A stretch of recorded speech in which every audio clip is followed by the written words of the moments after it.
Dear students, आज इस video session में हम लोग पढ़ने जा रहे हैं। एक इम्पॉर्टेंट टॉपिक है हमारे पास, कौन सा? बैक बॉन्डिंग के बारे में। ये काफ़ी कम्पिटिटिव एग्जामिनेशन में हमेशा ये इससे एक सवाल पूछा जाता है और बैक बॉन्डिंग के कॉन्सेप्ट को यहाँ समझना काफ़ी आसान है। तो चलिए शुरू करते हैं। मैं हूँ मुकेश कुमार सिंह, मेरा चैनल है मेडी जी, आप इसे सब्सक्राइब कर सकते हैं। देखिए, बैक बॉन्डिंग होता क्या है, सबसे पहले ये समझिए। जब कभी भी कहीं भी बॉन्डिंग यदि बन रहा हो तो बॉन्डिंग का मतलब क्या होता है कि स्टेबिलिटी के लिए ही बॉन्ड का फॉर्मेशन होता है। जब मॉलिक्यूल्स ज़्यादा स्टेबल नहीं हो तो वो अपने स्टेबिलिटी को गेन करने के लिए कोई न कोई बॉन्ड को क्या करता है और भी फॉर्म करता है। उसमें से एक है हमारे पास कौन सा? Back bonding. तो बैक बॉन्डिंग का एग्जाम्पल आपको जनरली देखने को मिलता है बोरोन हेलाइड्स में, जैसे BX3। पहले हम यहीं से समझें BX3 में बैक बॉन्डिंग का फॉर्मेशन कैसे होगा। तो बैक बॉन्डिंग एक्चुअली एक तरीके का कोऑर्डिनेट टाइप पाई बॉन्ड बनाता है। कैसा बनाता है? कोऑर्डिनेट टाइप ये पाई बॉन्ड बनाता है। और क्यों बनाता है? तो सबसे पहले इसका रीजन है कौन सा? For the stability. तो देखिए, बोरोन ट्राई हैलाइड के केस में देखिए ये बोरोन है। बोरोन के पास क्या खासियत है कि boron, aluminium, gallium, indium, thallium जो भी है वो है आपके पास 3A का ये एलिमेंट है। बोरन, अल्युमिनियम, गैलियम आपका किस चीज़ में मिलेगा? ये आपका सेकंड पीरियड है, ये थर्ड है, ये कौन सा है? फोर्थ है। इस तरीके से इसका एटॉमिक नंबर होता है कितना? 5। इसका हम देखते हैं कितना? 13 देखते हैं। तो देखिए, सबसे पहला ये बोरोन का खासियत क्या है कि इसके पास ये सबसे छोटा साइज है, स्मॉल साइज है इसका। सबसे पहला पॉइंट आप यही याद रखिएगा। सेकंड क्या है कि इसके पास वैकेंट ऑर्बिटल है, वैकेंट p ऑर्बिटल आपके इसके पास ऑर्बिटल आपके पास इसको मिल जाएगा। देखिए कैसे मिलेगा। बोरोन 5 इलेक्ट्रॉनिक कन्फिग्रेशन लिखिए 1s2 2s2 और 2p क्या हो जाएगा 1। तो 1s2 तो पूरा भरा हुआ है, 2s2 भी भरा पड़ा है, लेकिन इसमें देखिए इसमें इलेक्ट्रॉन्स केवल सिंगल इलेक्ट्रॉन है, बाकी p ऑर्बिटल इसमें क्या है? खाली है। ठीक है। और बोरोन की तरफ आप नज़र डाल के देखिए तो इसके साथ जो भी हैलोजन बॉन्डेड होगा, जैसे एक हैलोजन यहाँ है, सेकंड हैलोजन, और ये है आपके पास कौन सा? Third halogen. हैलोजन के आउटरमोस्ट ऑर्बिट में होता है कितना? 7 इलेक्ट्रॉन होता है। तो देखिए 1 पेयर, 2 पेयर, 3 पेयर, और एक तो यहाँ पार्टिसिपेट किए हुए बॉन्ड के फॉर्मेशन में। तो सिमिलरली इन सबों के पास कितना? 3 लोन पेयर ऑफ इलेक्ट्रॉन्स होगा। किसके पास? हैलोजन्स के पास होगा। ठीक है। और आप ये देखिए, बोरोन को आप ध्यान से देखिए तो ये एक तरीके का इलेक्ट्रॉन डिफिशिएंट मॉलिक्यूल्स BX3 का फॉर्मेशन कर रहा है। इलेक्ट्रॉन डिफिशिएंट कहने का मतलब क्या है कि इसका एक सिंगल इलेक्ट्रॉन ये और ये इलेक्ट्रॉन है किसका? हैलोजन का। तो 2 to 4 और 2 6। इसके सराउंडिंग में कितना इलेक्ट्रॉन है? 6 इलेक्ट्रॉन है। 6 इलेक्ट्रॉन ये ऑक्टेट रूल को क्या कर रहा है? तब वायलेट कर रहा है। और ये हो गया आपका कैसा मॉलिक्यूल्स? इलेक्ट्रॉन डिफिशिएंट हो गया। और इलेक्ट्रॉन डिफिशिएंट हो गया तो इसको इलेक्ट्रॉन अब चाहिए। किसको चाहिए? बोरोन को चाहिए। तो होगा क्या कि अब इसके पास कितना इलेक्ट्रॉन का कमी है? 2 इलेक्ट्रॉन्स की कमी है। यदि 2 इलेक्ट्रॉन्स इसके पास और हो जाता तो इलेक्ट्रॉन डिफिशिएंट नहीं कहलाता, साथ साथ में इसका स्टेबिलिटी और भी क्या हो जाता? बढ़ जाता। ऐसे कंडीशन में इसके पास जो ये पाई बॉन्ड है ये डोनेट करेगा किसको? इस पाई जो इलेक्ट्रॉन्स है वैकेंट टी, इसके पास जो लोन पेयर ऑफ इलेक्ट्रॉन है, ये A1 pair of electrons donate करना चाहेगा किसको? बोरोन को। और बोरोन को दे कर करके ये बनाएगा p पाई बॉन्डिंग का क्या करेगा? p पाई बॉन्डिंग का क्या करेगा? फॉर्मेशन करेगा। और ये एक तरीके का कोऑर्डिनेट बॉन्ड ही टाइप का आपको दिख रहा है, और यही आपको कहलाएगा क्या? Back bonding. तो ये जो बैक बॉन्डिंग क्या होता है? ये एक्चुअली होता है कोऑर्डिनेट टाइप पाई बॉन्ड होता है। तो कोऑर्डिनेट को तो हम ऐसे ही, ये डोनर है, ये एक्सेप्टर है। तो जो डोनेट कर रहा है, तो एरो का हम हेड उस तरफ दिखाएंगे जो इलेक्ट्रॉन को क्या करता हो? एक्सेप्ट करता हो। और ये क्या कर रहा है, डोनेट कर रहा है। यहाँ बन रहा है किस तरीके का, P pi type of bond बन रहा है, और बैक बॉन्डिंग जो होता है वो कोऑर्डिनेट टाइप पाई बॉन्ड होता है। यहाँ डोनर और एक्सेप्टर के बीच में आप देख लीजिए, एक्सेप्टर के, अब ये इलेक्ट्रॉन एक्सेप्ट कर रहा है, तो क्यों एक्सेप्ट कर रहा है कि उसके पास वैकेंट ऑर्बिटल्स है। वैकेंट ऑर्बिटल्स नहीं होता तो बोरोन इस केस में इलेक्ट्रॉन को एक्सेप्ट नहीं कर पाता। क्लियर। तो सबसे पहले देखिए इसका और भी हम डिटेल में हम इसको हम लिख लेते हैं कि इफ कोऑर्डिनेट टाइप, ये कोऑर्डिनेट टाइप ही है, if coordinate type pi bond get form, देखिए बन रहा है get form between central atom, और यहाँ सेंट्रल एटम है कौन, बोरोन है, central atom and bonded atom है कौन, हेलोजन, ये सब बॉन्डेड एटम है of A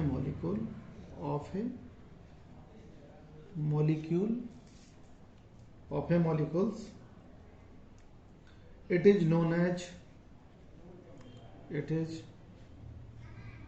known as back bonding. इसी को हम कहते हैं बैक बॉन्डिंग कहते हैं, back bonding. If coordinate type pi bond, देखिए कोऑर्डिनेट टाइप पाई बॉन्ड है, पाई बॉन्ड का फॉर्मेशन क्यों हुआ, फॉर स्टेबिलिटी के लिए। Get form between central atom कौन है, boron, and bonded atom of a molecules, bonded atom halogen है।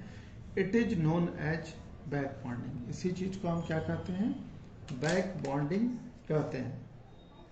अब देखिए बैक बॉन्डिंग के फॉर्मेशन के लिए क्या क्या कंडीशन होना चाहिए। तो सेकंड पॉइंट पे हम बात कर रहे हैं कि condition for formation of back bonding कौन कौन सा कंडीशन होना चाहिए, इस कंडीशन पे हम चर्चा कर लेते हैं। सबसे फर्स्ट कंडीशन क्या है कि one species must have lone pair. तो देखिए इसके पास लोन पेयर है, हेलोजन के पास लोन पेयर तो इलेक्ट्रॉन था। तो one species like halogen, one species must have lone pair. ये फर्स्ट कंडीशन है, एक के पास एटलीस्ट क्या होना चाहिए, लोन पेयर। और यहाँ आप देख रहे हैं किसके पास, कि जो बॉन्डेड एटम है उसके पास लोन पेयर ऑफ इलेक्ट्रॉन्स है। सेकंड जो कंडीशन है, यानी अनदर स्पीसीज मस्ट हैव, ये कंडीशन आपको याद रखना होगा, तभी आप बैक बॉन्डिंग कॉन्सेप्ट आप लंबे टाइम तक याद रख सकते हैं। वैकेंट ऑर्बिटल, तो जैसे ही इलेक्ट्रॉनिक कन्फिगरेशन में इसका लिखे थे, तो देखिए बोरोन के पास वैकेंट पी ऑर्बिटल था, तो जब ऑर्बिटल वैकेंट होगा तभी तो इसमें इलेक्ट्रॉन आकर के क्या करेगा, स्टे करेगा। तो one species must have lone pair, जो कि बॉन्डेड एटम के पास हम लोगों ने देखा। सेकंड क्या है कि another species must have vacant orbital, और यहाँ वैकेंट ऑर्बिटल है किसके पास, सेंट्रल एटम के पास। क्लियर। और जो लास्ट और मोस्ट इंपॉर्टेंट जो पॉइंट है कि जो साइज होना चाहिए एटम का वो क्या होना चाहिए, स्मॉल होना चाहिए, तभी बैक बॉन्डिंग का कंडीशन वो फुलफिल करेगा। तो size of atom should be क्या होना चाहिए, स्मॉल। तो यदि ये तीन कंडीशन कोई फुलफिल करता हो, first one species must have lone pair of electrons, तो यहाँ हम देख रहे हैं कि BX3 के केस में कौन था, बॉन्डेड एटम के पास था। Another species must have vacant orbital, जो कि सेंट्रल एटम के पास अभी देखा। और साइज ऑफ एटम शुड भी क्या होना चाहिए, स्मॉल। और ये तीनों काफी इंपॉर्टेंट पॉइंट है किस चीज के लिए, बैक बॉन्डिंग के कंडीशन को फुलफिल करने के लिए। क्लियर, समझ में आपको आ गया होगा। और हेलोजन के पास यहाँ जो होगा क्या, बैक बॉन्डिंग, और यहाँ जो बैक बॉन्डिंग बन रहा था P pi type of back bonding का क्या हो रहा था, फॉर्मेशन हो रहा था। तो हम कह सकते हैं कि यहाँ BX3 के केस में, जैसे यहाँ BX3, यहाँ X ले लेते हैं, एक बार तो बैक बॉन्डिंग इस हेलोजन के साथ इसका हुआ, सेकेंड बार बैक बॉन्डिंग का चांस किसके साथ बन सकता है? हो सकता है कि इस हेलोजन के साथ ना बन करके ये डोनेट कर देता। थर्ड बार किसके में बन रहा है? थर्ड बार पॉसिबिलिटी है कि न तो ये इसके बीच में ये बैक बॉन्डिंग हो जाता। तो इस तरीके से बैक बॉन्डिंग का पॉसिबिलिटी हम देख रहे हैं तीनों के साथ है, इसके साथ, इसके हर एक हैलोजेंस के साथ एक एक बार पॉसिबिलिटी हमारे पास बन रहा है। तो ये जो स्ट्रक्चर अभी हमने बनाया इसको हम बोलते हैं रिजोनेंस, यानी बैक बॉन्डिंग में भी, क्योंकि रिजोनेंस में क्या होता था? Delocalisation of pi bond. तो रिजोनेंस ये शो करता है कौन? बैक बॉन्डिंग शो करता है। और आपको पता है कि जितना ज़्यादा रिजोनेटिंग स्ट्रक्चर का ये फॉर्मेशन करेगा, स्टेबिलिटी उतना ही क्या हो जाएगा? बढ़ जाएगा। ठीक है, तो इन तीनों को हम मिला करके एक तरीके से जब हम हाइब्रिड स्ट्रक्चर बना दें तो आप देख रहे हैं कि इन तीनों हेलोजन के बीच में एक एक बार बैक बॉन्डिंग बनता हुआ आपको दिख रहा है। तो ये स्ट्रक्चर आपको कहलाएगा क्या? रिजोनेंस हाइब्रिड कहलाएगा ये। और रिजोनेंस हाइब्रिड के पास एनर्जी काफ़ी कम होगा, तो ये इसका स्टेबिलिटी जो होगा वो सबसे ज़्यादा हो जाएगा। ठीक है, हम समझते हैं यहाँ तक, अब समझ गए होंगे। अब हम बात करने जा रहे हैं एक्सटेंट ऑफ बैक बॉन्डिंग, जो कि क्वेश्चन बन करके जो आपके एग्जाम में जनरली आता रहता है। तो एक्सटेंट ऑफ बैक बॉन्डिंग पे हम आज बात कर रहे हैं। ये बहुत इंपॉर्टेंट है, यही सवाल आपसे पूछा जाएगा। आप कितना भी कुछ कर लीजिए, क्वेश्चन का नेचर में आपको यही क्वेश्चन बन करके ही आएगा। सबसे ज्यादा अब BX3 के केस में देख लीजिए। BX3 के केस में X की जगह पर हो सकता है फ्लोरीन, क्लोरीन, ब्रोमीन, आयोडीन हो सकता है। ठीक है, तो देखिए कि कैसे कैसे होगा। फ्लोरीन, क्लोरीन, ब्रोमीन, आयोडीन, ये है second period, third period, fourth period, और ये फिफ्थ पीरियड का क्या है? कंपाउंड है, सॉरी कंपाउंड एलिमेंट है। ठीक है, अब देखिए तीनों के बीच में हम देख लेते हैं। जैसे BF3, तो सबसे ज्यादा जो इसमें बोरोन का भी साइज छोटा है, स्मॉल है, और फ्लोरीन का भी। इसमें साइज इधर से इधर जब जा रहे हैं तो क्या कर रहा है? साइज इंक्रीज करता चला जा रहा है। तो सबसे बेस्ट बैक बॉन्डिंग बनेगा बोरोन और फ्लोरीन के बीच में, बोरोन फ्लोराइड के बीच में, BF3 के बीच में। क्यों बनेगा? क्योंकि यहाँ बोरोन का भी साइज छोटा है और फ्लोरीन का भी साइज छोटा है। और ये कंडीशन तो हम अभी पढ़ चुके हैं कि साइज ऑफ एटम शुड भी क्या होना चाहिए? बैक बॉन्डिंग के लिए स्मॉल होना चाहिए। इससे ये इसका एक्सटेंट ऑफ बैक बॉन्डिंग, यानी इसमें बैक बॉन्डिंग सबसे ज़्यादा अच्छे तरीके से फॉर्म होगा देन BCl3। इसका साइज बढ़ गया। इससे कम एक्सटेंड होगा कौन सा? BBr3। इससे कम किसका हो जाएगा आपके पास? BI3, क्योंकि आयोडीन का साइज सबसे ज़्यादा बड़ा होता है। ठीक है, अब देखिए इसमें किस तरीके का बैक बॉन्डिंग हुआ। ये इसमें 2p टाइप का हुआ बैक बॉन्डिंग। इसमें 2p 3p के बीच में हो जाएगा, क्योंकि क्लोरीन आप देखिए थर्ड पीरियड का है, ये सेकंड पीरियड का था, इस वजह से। ब्रोमीन फोर्थ पीरियड, और आयोडीन किसमें? फिफ्थ पीरियड में चला जाएगा। तो इसमें हो जाएगा 2p 4p के बीच में, और यहाँ हो जाएगा 2p 5p के बीच में बैक बॉन्डिंग का क्या हो रहा है? फॉर्मेशन हो रहा है। ये सब सवाल है। अब आगे देखिए, बैक बॉन्डिंग से आपको एक पता चलता है कौन सा? लेविस स्ट्रेंथ, यानी कौन ज़्यादा लेविस, जो इलेक्ट्रॉन डिफिशिएंट मॉलिक्यूल्स होता है वो एक्चुअली होता है लेविस एसिड होता है। तो ये सब का सब लेविस एसिड है। तो इसमें से सबसे बेस्ट लेविस एसिड होगा कौन? तो सबसे बेस्ट लेविस एसिड हो जाएगा कौन सा? BI3। इससे कम पावर हो जाएगा किसका? BBr3 का। और इससे कम हो जाएगा कौन सा? BCl3 का। इससे कम किसका हो जाएगा? BF3 का। तो आप कह सकते हैं कि बैक बॉन्डिंग का स्ट्रेंथ जब बढ़ता है तो लेविस स्ट्रेंथ क्या हो जाता है?